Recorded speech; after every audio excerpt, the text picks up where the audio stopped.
వైసీపీకి, మిగతా వీళ్లకు 60-70 వీళ్లకు అన్నట్టుగా ఉంది.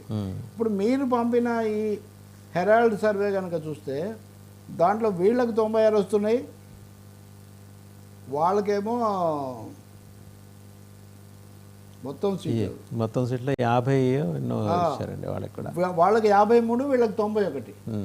నాకు నిజంగా ఇది చూసాక డౌట్ వచ్చింది.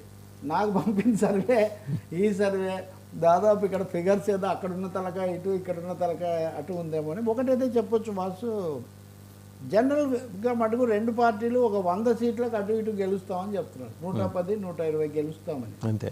వైనాట్ 175, వైనాట్ 320 ఇట్లా పైకి అంటున్నారు. కానీ సినిమా టైటిల్స్ ఊరికి అంతవరకే. కానీ ఒక 100కు అటు ఇటుగా గెలుస్తామని ఇద్దరు కూడా చెప్తున్నారు. ఇద్దరు కూడా టఫ్ అని ఒప్పుకుంటున్న మాట కూడా నిజం, పైకి ఏం చెప్పినా కానీ. ఇప్పుడు మీరు పంపిన హెరాల్డ్ సర్వేలో కూడా ఉదాహరణకు మీకు కూడా ఎవరో పంపుంటారు, దాంట్లో కూడా టఫ్ సీట్స్ అన్ని వైసీపీ వైపు మొగ్గడం గమనార్హం అని ఒక మాట రాశాడు. అవును. అంటే దాని అర్థం ఏంటి, ఈ స్కోర్ పెరిగే ఛాన్స్ ఉంది, ఎవరీ పాసిబిలిటీ అని ఇండికేట్ చేస్తున్నారు. అండ్ అదే చాలా ఇంట్రెస్టింగ్ అబ్జర్వేషన్ ఏంటంటే BJP big head Sujana Chowdary garu నుంచున్న చోట అవుట్ రైట్గా అది వైసీపీ గెలుచుకునే సీట్ అని ఇవ్వటం, విజయవాడ వెస్ట్. మొన్న కూడా మనం చెప్పుకున్నాం కదా, విజయవాడ వెస్ట్ ఇది నెవర్ టీడీపీకి పెద్ద బలమైంది, ఒక్కసారి గెలిచింది అనుకుంటా సార్, అంతే. ఫస్ట్ టైం ఎన్టీఆర్ పార్టీ పెట్టిన సందర్భంలో, తర్వాత ఇంకో సమయంలో ఎప్పుడో వాళ్ళకి పోయినట్టుంది అది. సో అది ఒక్కసారి 2 సార్లు గెలిచారు. అసలు ఎప్పుడు కమ్యూనిస్టులకు ఇస్తుండేవాళ్ళు గెలిచినా కూడా. సో అది కూడా ఒక రీజన్ కావచ్చు. ఏదైనా ఆ సీట్లో ఇప్పుడు సిపిఐ కూడా పోటీ చేస్తుంది. సో వాళ్ళకు సిగ్నిఫికెంట్ ఓటింగ్ వస్తే అది డెఫినెట్గా వైసీపీకి అడ్వాంటేజ్ అవుతుంది. అట్లా వాళ్ళకి గెలిస్తే అది వేరే విషయం, అది ప్రాక్టికల్గా మనం చూడాల్సి ఉంటుంది. కాబట్టి ఈ సర్వేల్లో అన్నింటిలో కొట్టొచ్చినట్టు కనబడే విషయం ఏమంటే టఫ్ ఫైట్ అనేది ఒప్పుకుంటున్నారు, ఇద్దరు ఒప్పుకుంటున్నారు, రెండు శిబిరాలు ఒప్పుకుంటున్నాయి. వైసీపీ కొంచెం ఓవర్ కాన్ఫిడెంట్గా అది మోర్ కాన్ఫిడెంట్గా ఉంది అనేది ఒకటి కనిపిస్తుంది అబ్జర్వేషన్. అది ఒక్కరే కాబట్టి. వీళ్ళేమో ముగ్గురు కలిసి అంత అతక్కపోవడం అన్నది కూడా ఒక సమస్యగా ఉంది. అవును. ఏం చెప్పినా కానీ ఇప్పుడు పవన్ కళ్యాణ్ ఏదో చెప్తుంటే మహేష్ కడిపోతుంటే, లేదు ఇంకెవరో చెప్తుంటే ఆ తెలుగుదేశం నుంచి అటు వస్తుంది, ఈరోజు ఇప్పుడు తెలుగుదేశం నుంచి. ఉదాహరణ కేఈ ప్రభాకర్ గారు ఈరోజు రాయలసీమలో చేంజ్ కదా. ఇప్పుడు మీకు ఒకటి చెప్తా నేను, రవీంద్రారెడ్డి ఆయన కామెంట్స్ ఈరోజు పత్రికల్లో ఇచ్చారు కదా, మైదుకూరు. ఆయన అక్కడి నుంచి వచ్చి ఇక్కడ చేరాలనుకున్నాడు, టికెట్ రాదనేమో ఆగిపోయాడు. కానీ ఇదే ప్రకటన మా పత్రికలో 2 విషయాలు ఉన్నాయి. ఏది, నేను అవినాష్ రెడ్డిని బలపరచను, ఆ సినిమా వివేకం సినిమా చూసి మీరు ఓటేయండి అని ఆయన చెప్పాడు, అది నిజమే. దాంతోపాటు చంద్రబాబు వ్యూహాలు ఏం బాగాలేవు, పెద్దగా కాన్ఫిడెంట్ నాకు కలగట్లేదని కూడా ఆయన దాంట్లో అన్నారు. మీరు చూసుంటారు. అవును. ఏం తీసుకోవాలి అంటే మాకు అనుకూలమైందే తీసుకుంటాం, లేదంటే కుదరదు కదా మనం.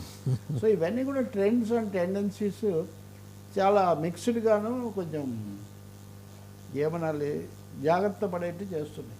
సార్ ఫైనల్గా వాలంటీర్స్కి సంబంధించి ఉగాది నాడు చంద్రబాబు గారు చేసిన హామీ ఊరించే విధంగా ఉందా? 10,000 ఇస్తాం మేము వస్తే. అసలు వాలంటీర్ల వ్యవస్థనే దునుమాడారు ఆ పార్టీ. ఇవాళ లేదు మేము కంటిన్యూ చేస్తాం, జగన్మోహన్ రెడ్డి మీ వ్యవస్థను రద్దు చేయాలని చూస్తున్నాడు, మేము 31కి ఎలాగో మీ ల్యాప్స్ అవుతోంది, దానికి కంటిన్యూషన్ ఏదైనా ఇవ్వాలి అనుకుంటే ముందరే జీవో ఇచ్చి ఉండాల్సింది, ఇప్పుడు కోడ్ వచ్చిన తర్వాత ఇవ్వలేరు కాబట్టి ఆయన ఉద్దేశం ప్రస్ఫుటంగా బయటపడుతోంది. మేమైతే 10,000 ఇస్తాం, మీరు సొంతంగా నెలకి ₹1,00,000 సంపాదించుకునే స్కీములు కూడా పెడతాం అంటాడు. అదే అడుస్తొక్కనేలా కాలు కడగనేలా అని ముందు ఒకసారి నవ్వు జరిగి దానివల్ల జరిగిన నష్టాన్ని డ్యామేజ్ లిమిటేషన్ కోసం ఇవన్నీ చేయటం, వాలంటీర్లను దుర్వినియోగం చేయడం వైసీపీ తప్పైతే వాలంటీర్లను శత్రువులను చేసుకోవడం తెలుగుదేశం చేసిన తప్పు. అందులో పవన్ కళ్యాణ్ ఇంకొంచెం ఇట్స్ సేలియంట్ అబ్జర్వేషన్ సార్ మీరు చేసిన. వాళ్ళు దుర్వినియోగం చేశారు, సరే 150 మంది ఎమ్మెల్యేలు ఉన్నారు, వాళ్ళ వ్యవస్థ పెద్దది, వీళ్ళు లేరు, జరిగింది, దాన్ని అందరూ ఖండించారు. దాన్ని సద్వినియోగం చేసుకోవడానికి మార్గాలు చెప్పుండాల్సింది. కానీ వాళ్ళని ఏదో శత్రువులుగా భావించి, మరీ ముఖ్యంగా స్థానిక నాయకులు లేదా పవన్ కళ్యాణ్ ఏమో వాళ్ళు ఏదో అమ్మాయిలను తీసుకుపోతారు, భాండాలు వేసి అక్కడ వాలంటీర్లనే కాదండి వనితలను కూడా మనం కించపరుస్తున్నాం అన్న స్పృహ కూడా లేకుండా పోయింది. ఇప్పుడు దాన్ని చేసుకోవడానికి ఇది ఎలా ఉందంటే దీనివల్ల డ్యామేజ్ లిమిటేషన్ అయ్యే కంటే తప్పును ఒప్పుకోవడం లాగా ఉంది. అండ్ జనసేన ఇస్ టైట్లీ ఇప్పుడు ఇంతవరకు దాని మీద చంద్రబాబు ప్రకటన తర్వాత ఇంతవరకు పవన్ కళ్యాణ్ గారు మాట్లాడలేదు దాని మీద. కాబట్టి ఇది ఒక నీజర్క్ రియాక్షన్స్, నీజర్క్ కరెక్షన్స్, అంటే రియాక్షన్లా correction. Some times explanation is more dangerous than the offence అంటారు. ఇప్పుడు చంద్రబాబు చేసుకుంటున్న డ్యామేజ్ లిమిటేషన్స్ అసలు జరిగిన దానికంటే ఎక్కువ ఇదిగా ఉన్నాయి. ఆయన అనుభవానికి తగినట్టుగా దీన్ని హుందాగా ఎలా పరిష్కారం చేసుకోవాలో అది చూడాలి తప్ప, సార్ ఈ రోజుల్లో మీ చిన్న పిల్లలు ఇళ్లలో మనవాళ్ళు కూడా నమ్మట్లేదండి. నేను నీకు అది ఇస్తాను ఇది ఇస్తాను అంటే వాళ్ళు ఏమీ అంత తేలిక ఎదురు వేస్తున్నారు వాళ్ళు. కాబట్టి నిన్నటి దాకా మమ్మల్ని తిట్టి ఇప్పుడు నీవు వచ్చి ఒకసారి డబ్బులు చేస్తాను, మిమ్మల్ని విమానం ఎక్కిస్తానంటే మేము నమ్ముతామని